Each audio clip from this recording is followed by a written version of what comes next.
دینی مسائل اور بیانات سننے کے لیے سبسکرائب کیجیے ہمارے یوٹیوب چینل دین کے مسائل مولانا اشرف اجمیری کو،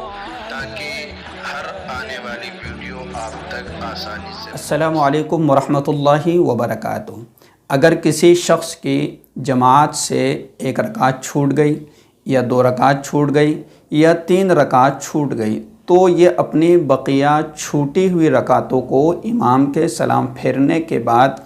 کس ترتیب سے اور کس طریقے سے مکمل کرے گا، اور اس بارے میں کئی لوگوں کو شک بھی رہتا ہے، وہ کنفیوز بھی رہتے ہیں کہ ہم اپنی بقیہ چھوٹی ہوئی رکعتوں کو کس طریقے سے اور کس ترتیب سے پوری کریں گے۔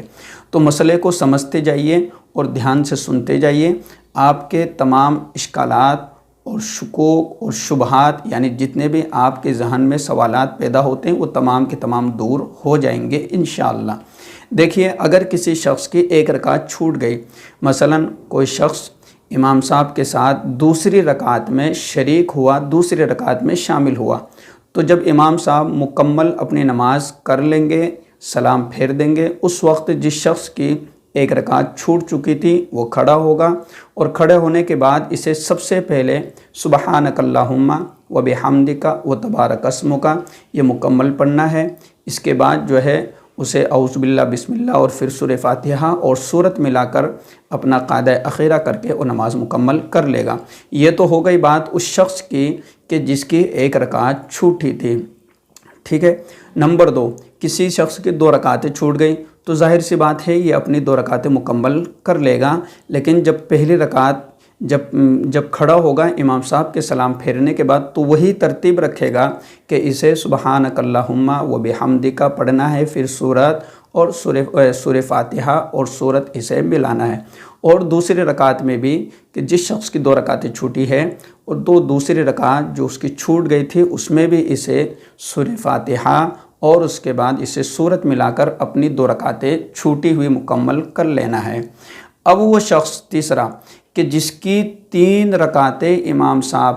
کے ساتھ چھوٹ چکی ہے، یعنی یہ امام صاحب کے ساتھ شریک ہوا جماعت میں جب امام صاحب چوتھی رکعت پڑھا رہے تھے، ٹھیک ہے، تو اس کی 3 رکعتیں چھوٹ گئی۔ اب اس کی کیا ترتیب رہے گی، اس مسئلے کو سمجھنا ہے۔ آپ امام صاحب کے ساتھ میں چوتھی رکعت میں شریک ہوئے اور آپ کی 3 رکعتیں چھوٹ چکی ہے، امام صاحب اپنی نماز مکمل کر کے اور سلام پھیر دیں گے، آپ کو کھڑا ہونا ہے۔ سب سے پہلے آپ کو سبحانک اللہم، وہی ترتیب کہ پہلے جب آپ اپنی رکعت پڑھنے کے لیے کھڑے ہوں گے تو اس میں آپ کو سب سے پہلے سبحانک اللہم، اعوذ باللہ بسم اللہ اور اس کے بعد سورہ فاتحہ اور سورہ فاتحہ کے بعد سورت ملا کر آپ جو ہے قاعدے میں بیٹھ جائیں گے، ایک رکعت مکمل کر لیں گے۔ پھر اس کے بعد آپ کی 2 رکعتیں بچی ہے، کیونکہ ایک رکعت آپ نے امام صاحب کے ساتھ پڑھ لی اور ایک رکعت آپ نے اپنی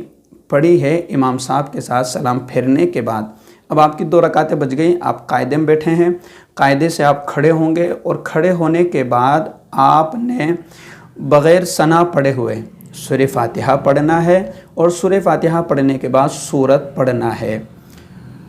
یہ ترتیب ہو گئی مکمل۔ آپ کو سورہ فاتحہ کے بعد سورت ملانا ہے اور پھر آپ کو اپنی رکعت مکمل کر لینا ہے۔ پھر اس کے بعد آپ جب اپنی چوتھی رکعت کے لیے، یعنی چھوٹی ہوئی آپ کی یہ تیسری رکعت ہوگی اور ایک رکعت آپ نے امام صاحب کے ساتھ پڑھ لی، تو یہ آپ کی اپنی جو ہے تیسری ہوگی اور امام صاحب کی جو ترتیب سے ملائیں گے تو یہ آپ کی چوتھی اور آخری رکعت ہوگی۔ تو اس آخری رکعت میں آپ کو صرف اور صرف سورہ فاتحہ پڑھنا ہے